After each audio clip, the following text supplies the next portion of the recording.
হর হর মহাদেব। আজকে আমার এই ভিডিওর মাধ্যমে বাড়িতে বসে আপনারা বাবার আদি বাড়ি আদি কৈলাসে পৌঁছে যাবেন।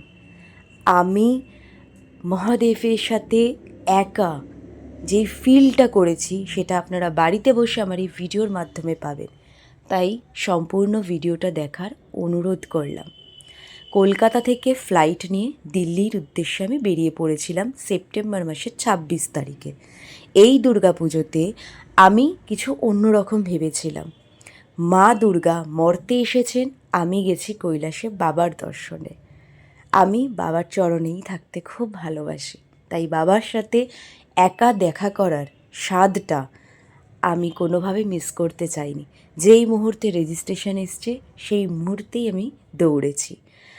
আর অনেক অনেক অনেক শান্তি, সুকুন, খুশি নিয়ে বাড়িতে এসেছি। দেখতে পাচ্ছেন আমি দিল্লি পৌঁছে গেছিলাম। দিল্লি থেকে একটা বাস করেছি, যেটা 700 থেকে 750 টাকা ফেয়ার নিয়েছিল। আনন্দ বিহার থেকে বাসের উদ্দেশ্যে আমরা বেরিয়ে গেছিলাম হলদওয়ানির উদ্দেশ্যে। হলদওয়ানি থেকে আমাদের ট্রিপ স্টার্ট হবে। হলদওয়ানি থেকে আমরা যাব প্রথম দিন ধারচুলা। অনেকটা রাস্তা, তাই রাস্তায় যেতে যেতে খাওয়া দাওয়া, ফটো, ভিডিও সব কিছু করতে করতে আমরা গেছিলাম। এই ট্রিপটাতে মনেই হয়নি আমরা 11-12 ঘন্টা গাড়িতে কাটিয়েছি। সাথে মাতা রানীর একটা মন্দির ছিল, তাকেও পুজো করেছি, তার দর্শন করেছি, করে মহাদেবকেও দর্শন করেছি। ঝর্ণা, সবুজ পাহাড় দেখতে দেখতে এই রাস্তাটা কেটে গেছে। রাস্তায় পড়েছিল আমব্রেলার একটা ঝর্ণা, যেটা খুব খুব জনপ্রিয় আদি কৈলাসের পথে। সেই ঝর্ণাতে ফটো তুলে ভিডিও করে দেন আমরা গুঞ্জির উদ্দেশ্যে গেছিলাম। আমার এই ট্রিপটাতে খরচা পড়েছিল 20,000 মতন উইদাউট ট্রাভেল। তো আমরা পৌঁছে গেছিলাম আমাদের হোটেলে পৌঁছে গিয়ে পারমিট যখন চলে এসছে, পারমিট এসে খাওয়া দাওয়া সেরেই ঘুমিয়ে পড়েছিলাম। সকালের নাজারাটা দেখলেনি। মহাদেবকে গুড মর্নিং করে আমরা বেরিয়ে গেছিলাম ধারচুলা থেকে গুঞ্জির উদ্দেশ্যে। গুঞ্জি থেকে আমাদের, যেখানে আমরা গুঞ্জিতে থাকবো সেখান থেকে আমরা চুজ করেছিলাম ফার্স্ট আমরা আদি কৈলাস যাব, দেন আবার গুঞ্জিতে স্টে করব, দেন নেক্সট ডে আমরা ওম পার্বত করে আমরা রিটার্ন ব্যাক করব হলদওয়ানিতে। তো সেই মতেই আমরা করেছি। রাস্তায় যেতে যেতে বৃষ্টি পড়ছিল। সত্যি কথা বলতে অপূর্ব সুন্দর লাগছিল। প্রতিটা মুহূর্তে মনে হচ্ছিল ইউনিভার্স অলওয়েজ সাথে আছে, অলওয়েজ মহাদেব কৃপা করছেন। তিনি না ডাকলে এই আত্মা যেতে পারতো না পরমাত্মার সাথে দেখা করতে।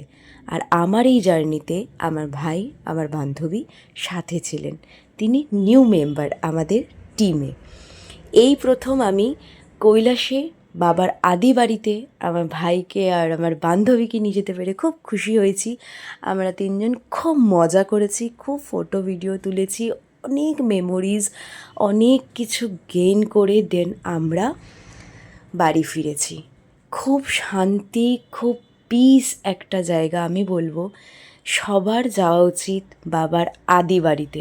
এখন রাস্তা অনেক ভালো করেছে আগের তুলনায়। শুধুমাত্র ওম পার্বত যেতে একটু কষ্ট হবে, কারণ রাস্তাটা একটু এবড়ো খেবড়ো। দেন আপনারা যদি কষ্ট করে যেতে পারেন আলটিমেট দর্শন তো পাবেনই। আর যদি মনে করেন যে না এখন যাব না, আর 1.5-2 বছর পর গেলে রাস্তা খুব স্মুথ হয়ে যাবে। অলরেডি প্রসেসিং চলছে, কাজ করছে।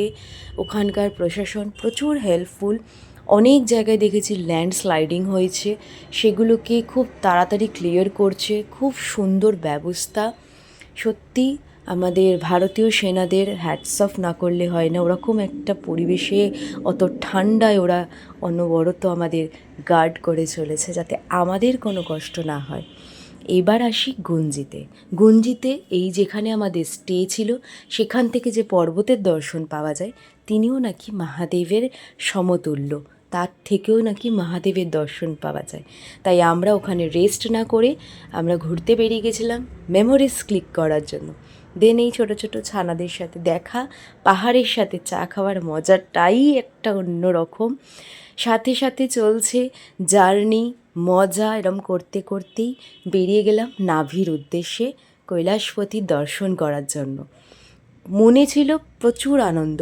আমাদের তিনজনের সাথে গাড়িতে দুজন অ্যাড হয়েছিলেন, দাদা। তো সেই দাদার বৌদি প্রচণ্ড মজা করেছেন আমাদের সাথে, একদম ওনারাও বোর হয়নি যে আমরা নতুন, আমরা এত মজা করছি। ওনারাও খুব মজা করেছেন, এনজয় করতে করতে আমাদের ট্রিপটা কেটেছে। আর যখন আদি কৈলাসকে প্রথম বাবার দর্শন পেলাম কৈলাসপতির, চোখের জল সত্যিই ধরে রাখতে পারিনি। কারণ তার 1 মাস 12 দিন আগেই কৈলাস মানসরোবরের দর্শন করে এসেছি। বাবা এতটাই কৃপা করেছেন, আমি এত সৌভাগ্যবতী, এত লাকি যে তিনি আমাকে আবার ডেকে নিয়েছেন তার আদি বাড়িতে। আর কথিত আছে দুর্গাপুজোর সময় সমগ্র শিব পরিবার আদি কৈলাস আসেন। এই আদি কৈলাস থেকে মা পার্বতী মর্তলোকে আসেন, পুজো নেন, দেন দশমীর দিনে তিনি আবার পুনরায় আদি কৈলাস ফিরে যান। আদি কৈলাস থেকে তিনি কৈলাস মানস সরোবরে যাত্রায় যান। তো সেই কথাটা যখন আমি কানে শুনতে পাই, যখন সেই কথাটা বইতে লেখা থাকে, তখন আমি নিজেকে আর ধরে রাখতে পারিনি। তাই এই নবরাত্রিতেই, দুর্গাপুজোতেই বাবার কাছে যাওয়ার মন্তব্য করে চলে গেছি। এবার যে দেখছেন পার্বতী সরোবর থেকে এত পজিটিভ ভাইবস পেয়েছি, এত শান্তি পেয়েছি। ওখানে গেলে অতি অবশ্যই 5 মিনিট না হলেও 2-3 মিনিট চেষ্টা করবেন একটু দাঁড়ালেই আপনারা ফিল করতে পারবেন এনার্জি। মা পার্বতীর যে এনার্জি, সেটা সত্যি খুব খুব খুব অসাধারণ। অনেকটা শক্তি জুগিয়ে আমরা পার্বতী সরোবরে পুজো করলাম। ওখানে মাতারানীর মন্দির ছিল, প্রথম দর্শন করেছি পার্বতী সরোবরে ঢুকেই বাবা নন্দী বাবাকে জড়িয়ে না ধরে আর থাকতে পারলাম না, কারণ তিনি খুব সুন্দর দেখতে। সেখান থেকে আমরা পৌঁছে গেলাম গর্ভগৃহে। বাবার পুজো করে, নন্দী বাবার পুজো করে আমরা মা শুভ অষ্টমী সবাইকে। ওই দেখা যাচ্ছে আমার বাবার আদি বাড়ির মা পার্বতী সরোবর থেকে এখন বেরাচ্ছি। রাস্তাটা খুব সুন্দর, খুবই সুন্দর, অতটা কঠিন নয়, তবে ওই চড়াই উতরাই একটু আধটু তো আছেই। তো এই দেখছেন আপনারা রাস্তা, দেখে নিন, এই হচ্ছে রাস্তা আর এই হচ্ছে সাওয়ারি। পিছে তো দেখো, আমার পিছনে দেখা যাচ্ছে এখন আদি কৈলাস। ট্যাগ স্টার্ট করেছি 2.5 কিলোমিটার গৌরীকুণ্ড, দেন 2.5 কিলোমিটার থেকে গৌরীকুণ্ড থেকে ব্যাক করে দেন আবার আদি কৈলাস। এই হচ্ছে নজারা। এই যে দেখতে পাচ্ছেন খুব সুন্দর ট্রেকিংয়ের রাস্তা, যেটা 2.5 কিলোমিটার মহাদেবের খুব কাছে। যত কাছে যাচ্ছি মনে হচ্ছে বাবা যেন কোলে তুলে জড়িয়ে ধরছে, বাবা যেন বলছে আমি এসছি, তিনি খুব খুশি। অ্যাকচুয়ালি মনের ভাব দিয়ে যদি আপনি দেখেন তো আপনি এগুলো ফিল করতে পারবেন আদি কৈলাসে। অসম্ভব সুন্দর রাস্তা, এই কারণেই বলছি এর থেকেও অনেক কঠিন ট্রেকিং রাস্তা হয়। একটু চড়াই তো আছেই, যেখানে কারোর যদি অক্সিজেন প্রবলেম হয় আপনি 10 মিনিট 15 মিনিট দাঁড়িয়ে থেকে তারপর আপনি হাঁটতে পারেন, কোনো অসুবিধা নেই। আমি বলবো সকলকে এই পরিক্রমাটা করতে। বেকার অবলা পশুদের কষ্ট না দিয়ে পায়ে জোর থাকতে থাকতে, বয়স কম থাকতে থাকতে যান, এই পরিক্রমা করুন। সত্যি মন থেকে বলছি খুব ভালো লাগবে। যখন আলটিমেট লাস্ট অবধি বাবার কাছ অবধি পৌঁছাতে পারবেন, বাবা কৈলাসপতিকে দেখে আমি গ্যারান্টি দিয়ে বলতে পারি আপনি এটা ভাববেনই না যে আপনার কতটা কষ্ট হয়েছিল রাস্তা থেকে আসার সময়। সেরকম কোনো কষ্টই নেই। দেখতেই পাচ্ছেন বাবাকে, বাবা কৈলাসপতি। হোম জুম স্বাহা ওম ভূর্ভুবস্বঃ ওম ত্র্যম্বকম যজামহে সুগন্ধিম পুষ্টিবর্ধনম উর্বারুকমিব বন্ধনাৎ মৃত্যুর্মুক্ষীমামৃতাৎ। ওম শিবম শিবহম। সবাই দর্শন করছেন। এখন সেই বাবার রূপের, যিনি কর্পূরের থেকেও সাদা, দুধের থেকেও সাদা, তার এই বর্ণের, এই রঙের সত্যি আমার কাছে কোনো ভাষা নেই। এখন দেখতে পাচ্ছেন পঞ্চপাণ্ডবকে। হ্যাঁ, বাবা আদি কৈলাসের পাশেই পঞ্চপাণ্ডব রয়েছেন, তাদেরকেও আপনারা দর্শন করতে পারেন। বাবার এই অপূর্ব সুন্দর রূপ দেখে সত্যি মুগ্ধ না হয়ে পারা যায়। আর এত কাছ থেকে আদি কৈলাস, বাবার আদি বাড়িতে গিয়ে বাবাকে দেখা, এর পরম তৃপ্তি বলে বোঝানো মুশকিল। ফটোতে যা দেখছেন তার থেকেও সুন্দর, যেটা চোখে ক্যাপচার হয় সেটা ফোনে হয়। কতদিন বাঁচবো জানি না, কোনো গ্যারান্টি কার্ড নিয়ে আসিনি। যখন এই জন্মে মানুষ জীবন পেয়েছি, তখন আমার আত্মার সার্থক করার জন্য একমাত্র আমার আরাধ্য দেব মহাদেবের কাছে এসেছি। এতটা ব্যস্ত করে দিও না বাবা, যাতে তোমার কাছে আমি আসতে না পারি। কৃপা করো, দয়া করো তুমি। এতটা অহংকার দিও না যেন আমি বারে বারে তোমার কাছে আসতে পারি বাবা। বাবার সাথে অনেকটা সময় কাটানোর পর নিচে নামার পথে কাদের দর্শন পেয়েছি দেখুন। এদেরকে আপনারা পাহাড়ের অনেক উচ্চতায় পাবেন, যেখানে আপনি অক্সিজেন লেভেল একটু কম পাবেন, সেখানে এদেরকে ইজিলি দেখতে পারবেন। আর দেখছেন স্বয়ং মহাদেবের কাছেই ওরা রয়েছে, বাবার বাড়িতে। আমরা আমাদের গাড়িতে বসে এবার গুঞ্জিতে যাব। রাস্তার মধ্যে যেতে যেতে ল্যান্ডস্লাইডিংয়ের সম্মুখীন হয়েছি। কোনো অসুবিধা নেই আমাদের তাতে, আমরা কিছুক্ষণ ওয়েট করলাম, সেটা ক্লিয়ার হলো রাস্তা, দেন আমরা পৌঁছে গেলাম। পৌঁছে গিয়ে হোটেলে রেস্ট করে, খাওয়া দাওয়া করে, ডিনার সেরে, তখন এর আর ফটো ভিডিও নেওয়া হয়নি, শুয়ে পড়েছিলাম, কারণ পরের দিন সকাল 5টায় উঠে ওম পর্বতের দিকে আমাদের যেতে হবে।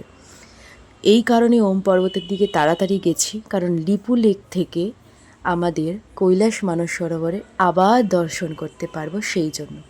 এখন দেখতে পাচ্ছেন আমি ওম পর্বতের সেইখানে চলে গেছি। একদম সামান্য ট্র্যাক করলেই আমরা পৌঁছে গেছি। আপনারাও পৌঁছে যেতে পারবেন একদম অনেকটা উঁচুতে। সেখান থেকে ওম পর্বতের দর্শন পাবেন। আমরা যেহেতু সেপ্টেম্বর মাসে গেছিলাম 25-এ, তো সেই ক্ষেত্রে আমরাও সেই বরফটা দেখিনি, কিন্তু ওম দেখতে পেয়েছি। আমরা যে দর্শনটা পেয়েছি, আমি গ্যারান্টি দিয়ে বলছি, এই ভিডিওর মাধ্যমে, এই ফটোর মাধ্যমে আপনারাও সেই দর্শনটা পেয়ে আপনারা বলবেন যে হ্যাঁ, আমরাও দর্শন পেয়েছি। শুধুমাত্র বরফ দিয়ে যারা ওম দেখেছেন তারাও আমার এই ভিডিওটা দেখে বলবেন যে প্রকৃতির কি লীলা। নমঃ পার্বতীপতে হর হর মহাদেব। মা পার্বতীর নাভির দর্শন করা যায়। এতটা সৌভাগ্য যে দশমীর দিনে মা পার্বতী ওম পর্বতে এসছেন আর আমরা তার দর্শন পেলাম। সাথে নাগ পর্বতের দর্শন সেরে আমরা বেরিয়ে গেছিলাম কালাপানির উদ্দেশ্যে। এখানে মা কালীর পুজো হয়। এখানে মা কালীর পুজো কোনো পণ্ডিত, সেই যেই বেশে আমরা পণ্ডিতকে দেখি সেই বেশে আপনারা দেখতে পারবেন না। এখানে যে ব্রাহ্মণ পুজো করেন তিনি সোনা বানানোর পেশাকে করেন। কিছু জিনিস আছে যেগুলো সব ফটো ভিডিওতে দেখানো সম্ভব হয়নি, কারণ এখানে আমি কিছু ফিল যে মহাদেবকে দেখতে পাচ্ছেন, তাকে নিজে হাতে তিলক পরিয়েছি। কালী নদীর পাশে যে মা কালী রয়েছেন, তার সাথে যে বাবা ভোলেনাথ রয়েছেন নর্মেদশ্বর, তাকে নিজে হাতে স্নান করিয়ে তিলক পরিয়েছি। শুভ শুভ শুভ নবমী গাইস। পিছনে দেখা যাচ্ছে কালাপানির মহাদেবকে পুজো দিয়ে সিরিয়াসলি জীবন ধন্য। এত সুন্দর পুজো, নিজে হাতে তিলক করা, ভাবতে পেরেছি আমরা কখনো? কালাপানিতে এসে কারা কারা নিজে হাতে বাবাকে তিলক পরিয়েছো, ত্রিকোণ রেখেছো, কমেন্ট করবে নিশ্চয়ই। আর সবাইকে বলি শুভ নবমী শুভেচ্ছা, অনেক ভালোবাসা, মহাদেবের ব্লেসিংসে তোমরাও আসো, এক্সপ্লোর করো, রাস্তাগুলো দেখো। এটা স্বর্গর থেকে 30 বছরের সেরা দুর্গাপুজো। সেরা Durga Puja. Yes, we are achieve hour গোল। 30 বছর জীবনে সেরা দুর্গাপুজো। কোনো রকম ভুল ডিসিশন না যে কলকাতায় থাকবো না, পাহাড়ে আসবো, বাবার কাছে আসবো। আমাদের নতুন সদস্য যেতে স্বাদ মেটে না, এই স্বাদের ভাগ হবে না। দেখো গাইস, আরেকটা কথা বলে রাখি, কালাপানিতে যখন আপনারা ঢুকবেন, ঢোকার মুখে আপনারা দেখতে পারবেন বেদ ব্যাসজির গুফা, যেখানে আপনি উঠতে তো পারবেনই না, দূর থেকেই দর্শন করতে পারবেন। আর এই যে দেখতে পাচ্ছেন, আমরা এখন ধারচুলার উদ্দেশ্যে রওনা দিয়ে ফেলেছি। কালাপানি থেকে আমরা নিচে নামছি। যতক্ষণ ওখানে ছিলাম, আকাশে বাতাসে মেঘেতে ঝর্ণাতে সব জায়গায় যেন মহাদেবের দর্শন পাচ্ছিলাম। সাথে দশমীর পুজো হচ্ছিল, সেখানে মাতারানীর পুজো করে আমরা ধারচুলাতে নামি। ধারচুলাতে যেখানে আমরা ছিলাম, ওখান থেকে একটু হেঁটে মার্কেটের দিকে গেলেই নেপাল বর্ডার, ভারত নেপাল বর্ডার আপনারা পাবেন। সেখানে আমরা মোমোস খেয়েছিলাম, দারুণ পনির মোমোস বানায় ওখানে। আর সাথে চা খেয়েছিলাম, কিছু ফটো ভিডিও ক্লিক করে, মেমোরিজ ক্লিক করে আমরা বেরিয়ে পড়েছিলাম আমাদের হোটেলে। দেন হোটেলে ঘুমিয়ে পড়েছিলাম, আর ফটো ভিডিও তোলা হয়নি কারণ খুব টায়ার্ড হয়ে গেছিলাম ট্রাভেল করে। তারপরে উঠে পরের দিন সকালে আমরা বেরিয়ে পড়েছিলাম হালদওয়ানির উদ্দেশ্যে। হালদওয়ানি আসার পথে যে রাস্তা পেয়েছি, সত্যি এক কথায় অসম্ভব সুন্দর রাস্তা। এক কথায় বলতে গেলে সেই মুহূর্তে আমার মনে হয়েছিল আমি যদি পাখি হতাম, আমি উড়ে বেড়াতে পারতাম, বাবার কাছে থাকতে পারতাম, বাবার আদি বাড়িতে বাবার সঙ্গে থাকতাম।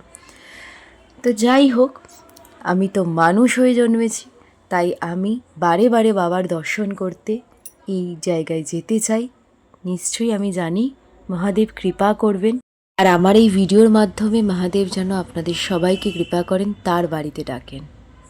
তো গাইজ আমাদের অবস্থা হচ্ছে এখন এই 10 ঘন্টা ট্রাভেল করার পর এই আমাদের বাস, और यही हमरा আর এই আমরা। ये हमारा बस है, ये हम हैं और ये हमारा ट्रैवल है।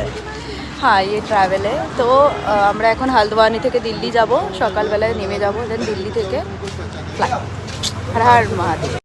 বাবার কাছে যখনই যাই, কেন জানি না, বাবার কাছ থেকে বাড়ি আসার সময় খুব মনটা খারাপ হয়ে যায়। এই দেখতে পাচ্ছেন বাসে উঠে পড়েছি অ্যাগেইন। আমাদের আসার সময় 550 টাকা ভাড়ার মধ্যে হয়ে গেছিলো হালদওয়ানি থেকে দিল্লি। আমরা ভোরবেলা 3:30 নেমে গেছিলাম, দেন পরের দিন আমার ফ্লাইট ছিল। আমি জানি বাবা আবার ডাকবেন, বাবার বাড়িতে আমি নিশ্চয়ই যাব। তার সাথে এই ব্লগটা সম্পূর্ণ শেষ করলাম। কেমন লাগলো অতি অবশ্যই জানাবেন। হর হর মহাদেব।